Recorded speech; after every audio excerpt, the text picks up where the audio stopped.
gospođu Dijanu Donjić da prijeđe ruku najboljim štartima.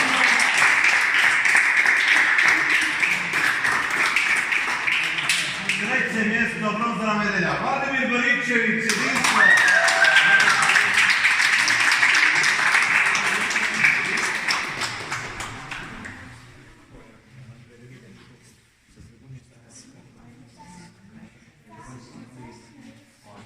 Drugo mjesto, srebrna medalja, Andrej Milošević.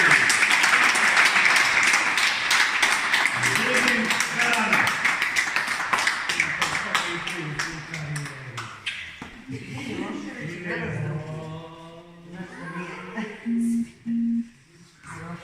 A šampion topa 16, novokomponovani Podgoričanin Miloš Raković.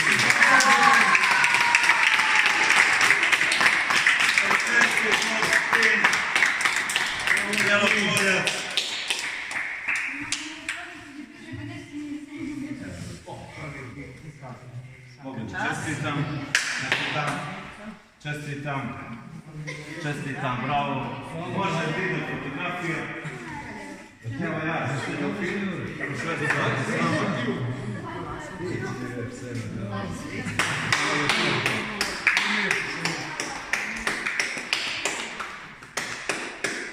Može prekid.